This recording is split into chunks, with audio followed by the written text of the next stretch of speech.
out in a meeting or two. Thank you very much. Excuse me. Go ahead. Okay.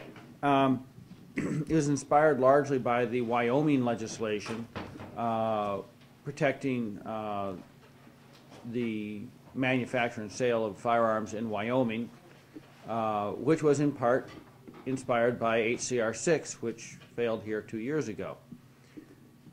The significance of this piece of legislation is that the federal government has been misusing the Commerce Clause for 75-ish years, very significantly. If you go back and you read the Federalist Papers, it was very clear what the purpose of the Commerce Clause was. It was to prevent border wars between the states.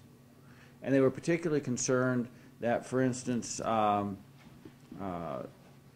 Connecticut might prevent Rhode Island from trading directly with Massachusetts, for instance, charge a tariff or a duty to send goods from Rhode Island up to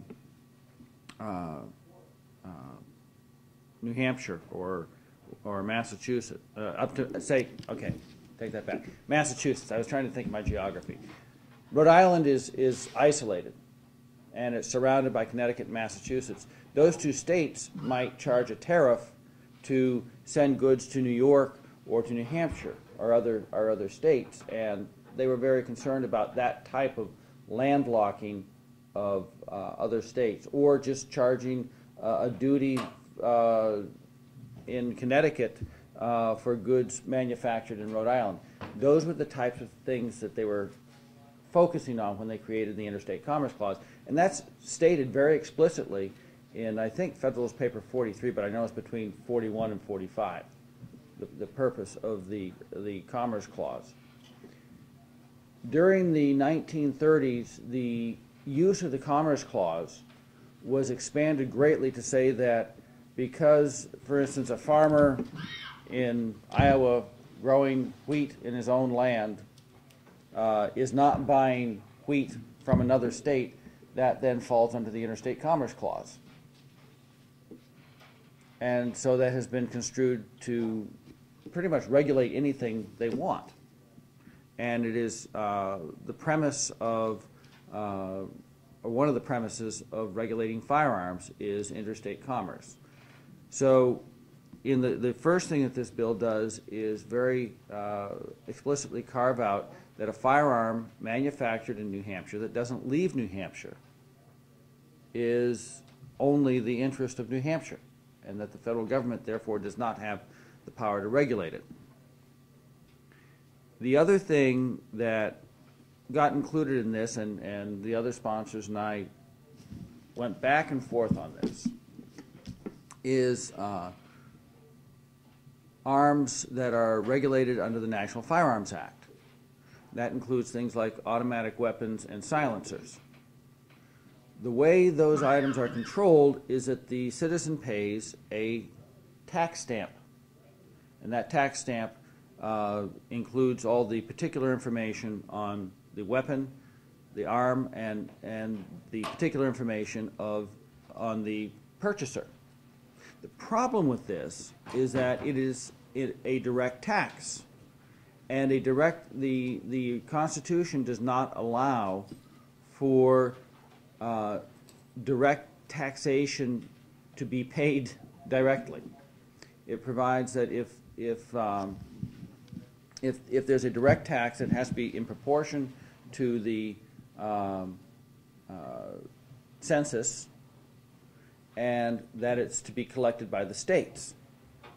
Now, there has been an amendment to the Constitution in that regard, which is the 16th Amendment, which allows for an income tax, a direct tax, but it specifically says that it does not have to be proportional to the census. So they've carved out that one area of direct taxation. It does nothing to affect any other direct tax and whether or not that direct tax should have the state between the payer and the federal government. So that creates a problem for things like tax stamps, where the federal government is taking money directly from the individual. Other taxes on goods, such as alcohol and gasoline, you don't have that direct connection because the tax is paid by the seller. The tax is paid by the gas station, or the tax is paid by the alcohol producer.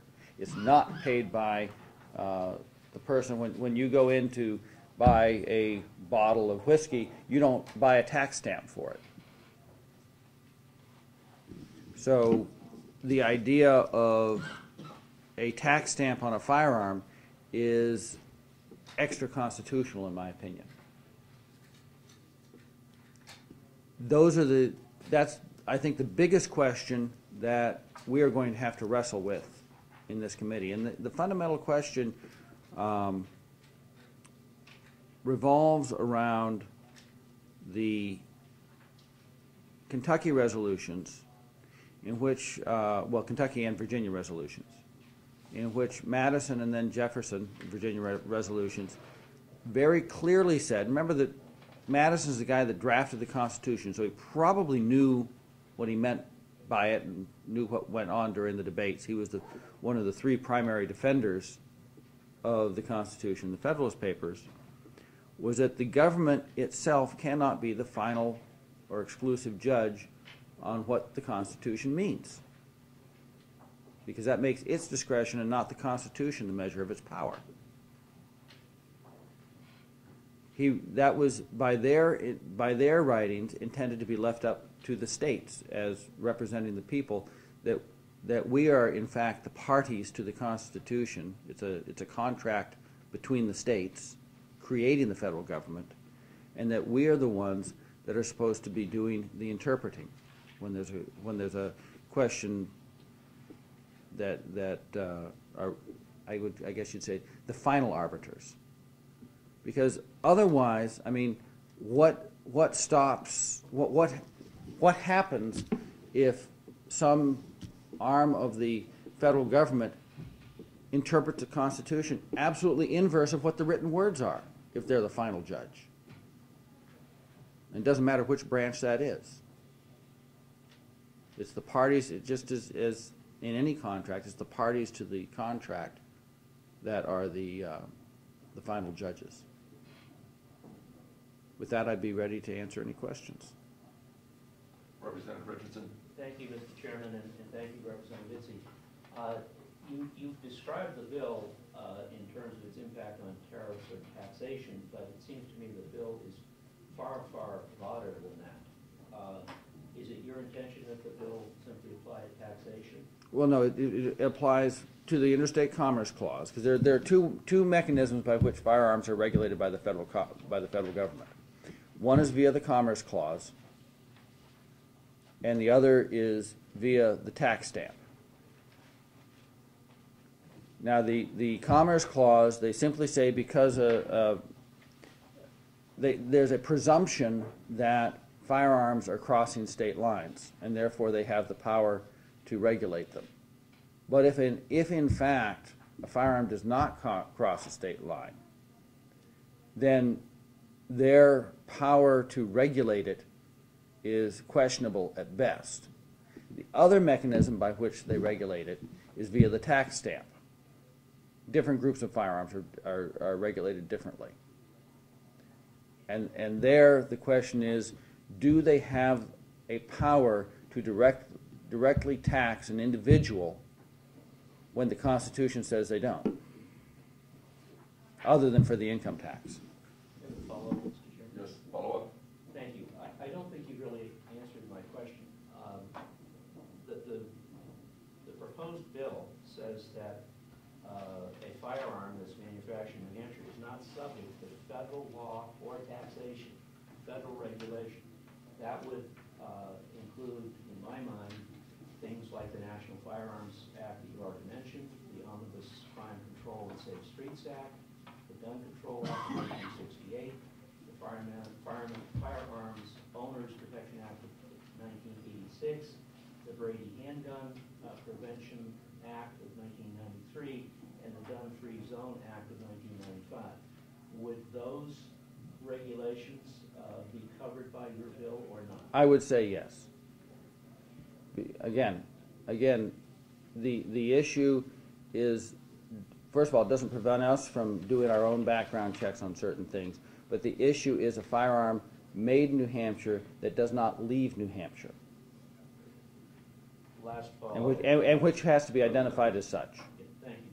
So, if I understand that, then federal background checks would not be allowed, and a person could purchase a gun in New Hampshire that was manufactured in New Hampshire. For instance, a convicted felon, someone subject to a restraining order in domestic violence, somebody who's been adjudicated mentally ill. None of those federal regulations, including regulations about automatic weapons in school zones, would apply as long as the gun was manufactured in New Hampshire. Is that right?